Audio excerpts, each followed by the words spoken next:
Sebelum menonton video ini, jangan lupa untuk subscribe dan aktifkan tombol loncengnya supaya kamu bisa dapat notifikasi video terbaru dari kami. Terima kasih. Pada video kali ini, kita akan membahas tentang dampak pencemaran lingkungan. Kita sama-sama tahu bahwa kerusakan lingkungan dan pencemaran itu membawa banyak perubahan pada lingkungan. Contohnya, bahan pencemar yang tersebar itu akan mengikuti jaring-jaring makanan dan siklus biogeokimia, kemudian melintasi wilayah negara dan juga benua. Nah, dampak pencemaran tidak hanya dirasakan secara lokal ataupun regional, melainkan dapat juga dirasakan secara global. Nah, berikut ada beberapa dampak pencemaran lingkungan yang dapat kita pelajari pada video ini. Yang pertama adalah punahnya spesies, yang kedua ledakan hama, yang ketiga itu ada gangguan keseimbangan lingkungan ya. Tadi yang pertama, yang kedua. Kemudian yang keempat, pemekatan hayati. Yang kelima, keracunan penyakit. Dan yang keenam, kesuburan tanah berkurang. Dan banyak contoh-contoh yang lain. Mari kita bahas satu persatu dari dampak pencemaran lingkungan yang sudah saya sebutkan tadi.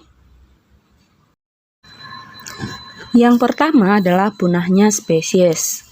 Nah, polutan itu sangat berbahaya bagi biota air ya dan darat. Mengapa? Karena dapat meracuni berbagai jenis hewan, bahkan dapat mematikannya. Nah, beberapa spesies hewan ini memiliki kekebalan yang berbeda terhadap polutan. Nah, hewan muda dan larva itu peka terhadap bahan pencemar. Namun, ada hewan yang dapat beradaptasi sehingga kebal terhadap bahan pencemar. Ada pula yang tidak. Nah, meskipun hewan beradaptasi, berarti harus diketahui bahwa tingkat adaptasi hewan ada batasnya. Jika batas tersebut terlampaui, maka hewan tersebut akan mati. Dampak yang kedua adalah gangguan keseimbangan lingkungan. Nah, punahnya spesies tertentu itu dapat mengubah pola interaksi dalam suatu ekosistem. Misalnya, rantai makanan, jaring-jaring makanan, dan aliran energi itu dapat berubah. Nah, akibat dari perubahan tersebut, nanti keseimbangan lingkungan itu pasti akan terganggu. Nah, ketika keseimbangan lingkungan terganggu, maka daur materi dan daur biogeokimia juga akan terganggu.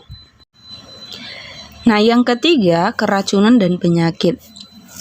Orang yang mengkonsumsi makanan tercemar itu dapat mengalami keracunan.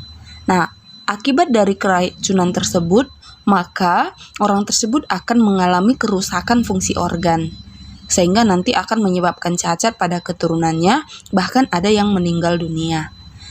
Pencemaran biologi itu juga dapat mengakibatkan tersebarnya bibit penyakit ke lingkungan. Kemudian pencemaran suara ataupun kebisingan itu dapat menimbulkan stres, sulit tidur, dan berbagai gangguan lainnya. Nah, itulah dia dampak pencemaran yang ketiga. Dampak pencemaran selanjutnya adalah ledakan hama. Penggunaan insektisida itu dapat mematikan serangga predator ya. Betul. Jika predator punah, maka serangga hama itu akan berkembang tanpa kendali. Nah, penyemprotan dengan insektisida juga dapat menyebabkan dan mengakibatkan beberapa spesies serangga itu menjadi kebal ataupun resisten. Untuk memberantasnya, maka diperlukan dosis obat yang lebih tinggi daripada biasanya. Nah, akibat pemberian dosis obat tersebut, maka nanti akan menyebabkan pencemaran akan semakin meningkat pastinya. Selanjutnya ada pemekatan hayati. Nah, bahan pencemar itu kan memasuki lingkungan melalui rantai makanan dan jaring-jaring makanan. Ya, jadi bahan pencemar yang masuk ke perairan itu memiliki kadar yang kecil karena bahan pencemar itu telah mengalami pengenceran. Nah, jika bahan pencemar itu yang sudah masuk itu tadi ke dalam perairan itu terserap oleh tubuh alga, maka nanti kadarnya akan meningkat ya, ratusan bahkan ribuan kali. Oke, nah bahan pencemar dalam air yang kadarnya hanya kecil itu dapat misalnya 0,0007 ppm itu dapat menjadi 0,007 ppm dalam tubuh alga. Oke, nah udang kecil itu kan memakan tidak hanya satu alga saja, melainkan banyak sel alga. Di dalam tubuh ikan, kadar bahan pencemar itu juga akan meningkat lagi ya. Nah, Sehingga ketika manusia memakan ikan tersebut, ya, maka kadar bahan pencemar itu akan meningkat menjadi lebih tinggi lagi, ya. Nah, proses peningkatan kadar bahan pencemar yang melewati tubuh makhluk hidup itu dikenal sebagai pemekatan hayati. Dampak pencemaran lingkungan selanjutnya, kesuburan tanah berkurang. Kesuburan tanah berkurang itu disebabkan karena penggunaan insektisida yang mematikan fauna tanah. Oke. Nah, yang menyebabkan hal tersebut nanti akan menyebabkan kesuburan tanah pastinya akan menurun. Nah, penggunaan pupuk yang terus-menerus juga dapat mengakibatkan tanah menjadi asam yang dapat menurunkan kesuburan tanah juga. Nah, untuk mengatasi hal tersebut, maka harus dilakukan pemupukan dengan pupuk kandang ataupun dengan kompos.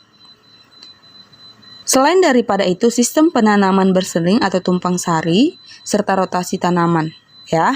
Oke, jadi dilakukan pemupukan dengan pupuk kandang ataupun kompos, kemudian sistem penanaman berseling serta rotasi tanaman. Apa tujuan dari rotasi tanaman? Rotasi tanaman itu mencegah terjadinya pengambilan zat hara yang sama secara terus-menerus dari dalam tanah.